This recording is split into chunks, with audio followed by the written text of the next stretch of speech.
Em 1965, um homem escocês de 27 anos chamado Angus Barbieri entrou num hospital com um plano. Ele ia jejuar por alguns dias para começar a perder peso. Certo. Só que esse jejum, ele só terminaria 382 dias depois. Ele não comeu absolutamente nada sólido por mais de um ano, Nossa. vivendo de chá, café, vitaminas e tudo sob supervisão médica. É um número que, assim, desafia a nossa intuição biológica. Hoje a gente fala muito de jejum, né, 16 horas, 24 horas, talvez alguns dias. Mas 382 dias? Exato. Isso leva a gente para um território que parece fisiologicamente impossível. Não é só um recorde, é uma anomalia científica que força a gente a perguntar quais são os limites reais do corpo humano. Perfeito. E para nossa análise de hoje, a gente tem o material original aqui. De um lado, o estudo de caso médico publicado em 73 no Postgraduate Medical Journal, que é tipo um diário científico da biologia dele. Uhum. E do outro, um resumo mais moderno da Wikipedia que dá o contexto humano da história. Nossa missão aqui é tentar desvendar como o corpo dele sobreviveu a isso, o que os médicos descobriram e, claro, qual foi o resultado final para o Angus Barbieri. O que é fascinante nesse caso é que ele, lá dos anos 60, é um dos experimentos de jejum mais extremos e bem documentados que existem. Ele permite que a gente explore uma questão fundamental. O que acontece com a nossa fisiologia quando, sabe, um manual de instruções é jogado fora e o corpo tem que improvisar para sobreviver por tanto tempo? Certo, vamos começar pelo homem no centro disso tudo. O estudo médico chama ele de paciente AB, mas a gente sabe que o nome era Angus Barbieri. Ele tinha 27 anos, morava em Tayport, na Escócia, e o ponto de partida dele era um peso de 207 quilos. É um peso que, nossa, mesmo hoje, é obesidade severa. Imagina nos anos 60. As opções de tratamento eram muito limitadas. Não existia cirurgia bariátrica como a gente conhece hoje. Sim, o peso dele não era uma questão de aparência, era algo que comprometia a vida normal dele, sabe? O que justifica buscar uma solução que, para hoje, soa completamente radical. E como comprometia? As fontes contam uma história de 1961 que ilustra isso perfeitamente. Ele foi a um jogo de futebol no estádio de Wembley, em Londres. Certo. Primeiro, ele precisou de um grupo de pessoas para empurrar ele para dentro do ônibus. Depois, quando chegou no estádio, ele simplesmente não passou na catraca. Ele ficou fisicamente entalado. Exato. Precisou de uma escolta policial para conseguir entrar por um portão de carga. Imagina a humilhação pública, de ser barrado ali na frente de todo mundo. Isso dá uma dimensão muito mais pessoal e até desesperada para a decisão que ele tomou depois. Sem dúvida. E para adicionar uma camada de ironia, a família dele era dona de uma loja de fish and chips. O clássico peixe com batata frita. Exato. Ele trabalhava lá. Durante o jejum, ele teve que largar o emprego para fugir da tentação. Isso mostra um nível de comprometimento que, nossa, vai muito além do casual. Ele reestruturou a vida para que o plano pudesse dar certo. Totalmente. O que nos leva ao experimento em si. Começa em 14 de junho de 1965 e o mais curioso é que o plano inicial dos médicos era um jejum curto. Jejum prolongado já era visto como algo perigoso na época. Sim, a literatura médica já tinha relatos de quase todos os dias, de fatalidades. Passar de 40 dias era considerado entrar numa zona de altíssimo risco de parada cardíaca por deficiências nutricionais, principalmente de minerais como o potássio. A intenção era dar um choque no sistema dele e depois mudar para uma dieta de baixas calorias. Mas aí que a história toma um rumo inesperado. O estudo médico diz, e eu cito aqui, que o Barbieri se adaptou tão bem e estava ansioso para atingir seu peso ideal, que ele mesmo insistiu em continuar. Ele que pediu para continuar? Ele mesmo. E os médicos, vendo que os exames dele se mantinham surpreendentemente estáveis, concordaram em seguir com a supervisão. Isso não é uma decisão médica arriscada. É uma decisão que hoje dificilmente um comitê de ética aprovaria. Mas nos anos 60, a relação médico-paciente e os protocolos eram outros. Eles viram um paciente determinado cujos sinais vitais não estavam, entrando em colapso, e decidiram continuar o monitoramento, tratando como um caso de estudo único. Foi uma aposta ousada. Ok, então. Como ele sobreviveu só com líquidos? Não dá para viver de chá e café por mais de um ano. Ele devia estar tomando alguma coisa para, sei lá, não ter escorbuto ou um ataque cardíaco, certo? Com certeza. E essa é a chave da sobrevivência dele.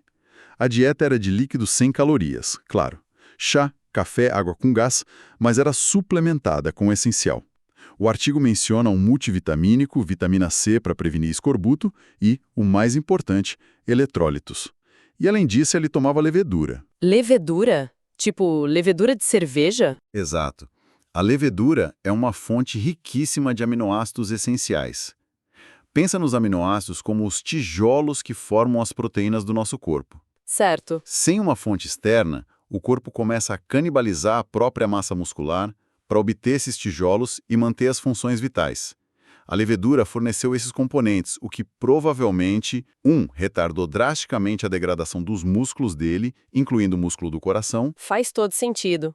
E a Wikipédia acrescenta que, principalmente nas semanas finais, ele às vezes colocava um pingo de leite ou açúcar nas bebidas. E outro detalhe impressionante, ele não ficou internado o tempo todo. Vivia em casa e só ia ao hospital para fazer os exames. Isso torna o caso ainda mais notável. A disciplina era quase toda autoimposta, e os sinais externos dessa dieta radical eram claros.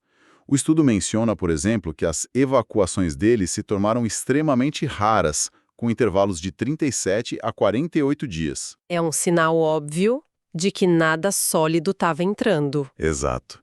E enquanto o sistema digestivo dele estava praticamente em modo de espera, o resto do corpo passava por uma revolução silenciosa. A perda de peso foi só a ponta do iceberg. No final, ele foi de 207 quilos para 82 quilos, uma perda de 125 quilos. Uma transformação física completa.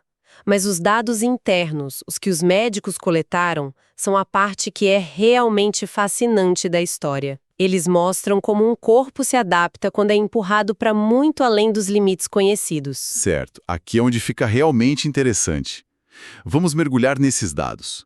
O estudo fala sobre a glicose no sangue dele, o açúcar.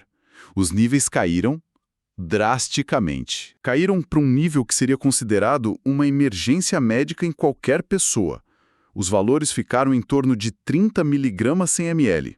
Para se ter uma ideia, o normal é acima de 70. Níveis tão baixos são uma hipoglicemia severa, que normalmente causa confusão mental, tremores e pode levar ao coma. Mas não com ele. O estudo relata que, apesar dessa hipoglicemia profunda, o paciente permaneceu sem sintomas, sentia-se bem e caminhava normalmente.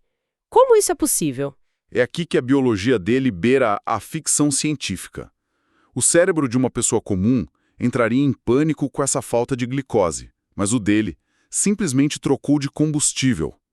O corpo, na ausência total de carboidratos, virou uma máquina ultra eficiente de quebrar gordura e produzir corpos cetônicos.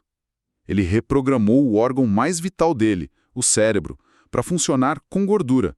Um truque de sobrevivência que a maioria dos corpos não sustenta por mais que alguns dias, que dirá um ano inteiro. Isso é incrível. Mas eu sempre ouvi que o desequilíbrio de eletrólitos, como o potássio, é uma das primeiras coisas que podem matar alguém num jejum. Como eles contornaram isso por tanto tempo? Essa era a maior preocupação deles, e com razão. O potássio é, o maestro do ritmo cardíaco. Se os níveis caem muito, o coração pode simplesmente parar. Sim. No início, eles viram os níveis de potássio caindo perigosamente e por uns 2 meses ali do dia 93 ao 162, eles deram suplementos de potássio. E depois pararam? Sim, e aí que fica ainda mais estranho. Eles pararam a suplementação e, para surpresa de todo mundo, os níveis de potássio no sangue dele se estabilizaram. Ficaram normais pelo resto do jejum. Mas como? A teoria levantada no artigo é que a própria quebra dos tecidos do corpo estava liberando potássio na corrente sanguínea. Essencialmente, o corpo dele estava se autossuplementando. Que loucura! Mas o dado mais chocante do estudo, para mim, foi a mudança no que ele excretava pela urina. Depois de uns 100 dias, algo drástico aconteceu. Exatamente. Até aquele ponto, o corpo estava em modo de conservação máxima, segurando todos os minerais que podia. De repente, os exames de urina mostraram que ele começou a excretar quantidades enormes de sódio, potássio, cálcio. Picos gigantescos nos gráficos. Isso.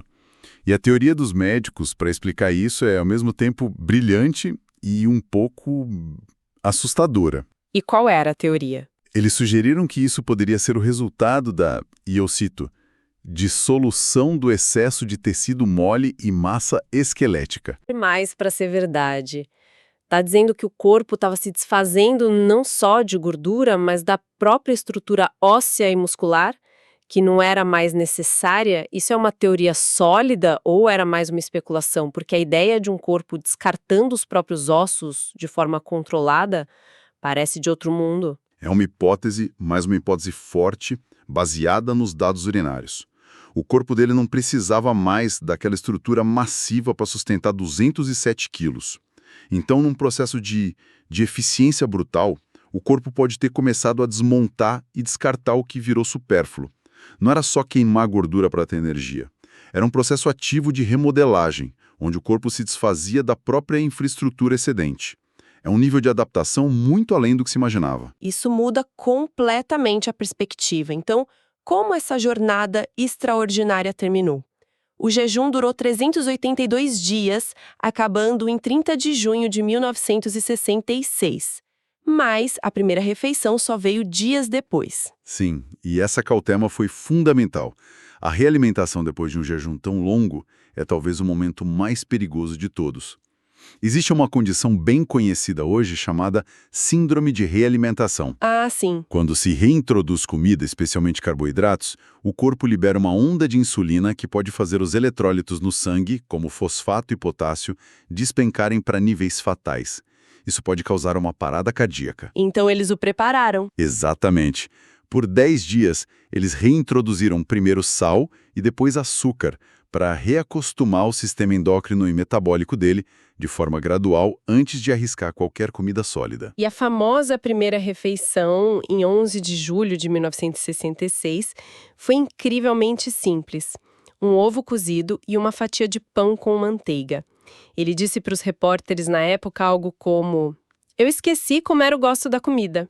Desceu bem. Sinto-me um pouco cheio, mas gostei muito." Imagina. É incrível pensar em redescobrir o sabor de um simples ovo depois de tanto tempo. Uma experiência sensorial que pouquíssimas pessoas na história já tiveram. E o mais importante, e o resultado a longo prazo. Teria sido tudo em vão se ele recuperasse o peso? Essa é a grande questão. O estudo de 73 fez um acompanhamento 5 anos depois, em 1971. Naquela época, o peso dele estava estável em 89 quilos. Ele ganhou só 7 quilos em 5 anos, o que é um sucesso estrondoso para qualquer tratamento de perda de peso. Um sucesso incrível. Conclusão do artigo é direta. O jejum prolongado neste paciente não teve efeitos nocivos. Ele se casou, teve 2 filhos e viveu até 1990. O que nos leva ao legado complexo deste caso. O feito foi reconhecido pelo Guinness Book of Records em 1971. No entanto, hoje o Guinness não publica mais recordes relacionados a jejum voluntário, justamente pelo medo de encorajar comportamentos extremamente perigosos. Um ponto de advertência crucial. Absolutamente. O próprio estudo de 1973, que celebra o sucesso do Barbieri, adverte que outros jejuns terapêuticos na literatura médica resultaram em fatalidades. O caso dele foi um sucesso espetacular, mas é o que a gente chama de viés de sobrevivência. Ele representa a exceção, não a regra. Certo. O sucesso provavelmente se deve a uma combinação de sorte, uma fisiologia individual única e, claro, o monitoramento médico cuidadoso que permitiu correções como a suplementação de potássio no momento exato. Isso não é de forma alguma um guia de faça você mesmo. É um caso médico extremo, um ponto fora da curva. Então, no final, o que tudo isso significa? À primeira vista, parece uma história inspiradora sobre força de vontade e a incrível capacidade de adaptação do corpo humano. Um homem que, com ajuda médica, atingiu uma meta que parecia impossível e, mais impressionante, manteve o resultado. Sim, essa é a leitura imediata. Mas se a gente olhar mais fundo, a história levanta uma questão final, um pensamento provocativo. A teoria do estudo é que o corpo do Barbieri estava ativamente se desfazendo de excesso de tecido mole e massa esquelética. Uhum. Isso sugere que não foi só a gordura que o sustentou. O corpo estava, de fato, canibalizando as próprias estruturas de suporte que, de alguma forma, ele julgou como excedentes. Certo. Onde então a gente traça a linha entre um tratamento terapêutico e o corpo simplesmente consumindo a si mesmo para sobreviver. E o que essa adaptação extrema nos diz sobre o que o nosso corpo considera essencial versus descartável quando ele é levado ao seu limite absoluto?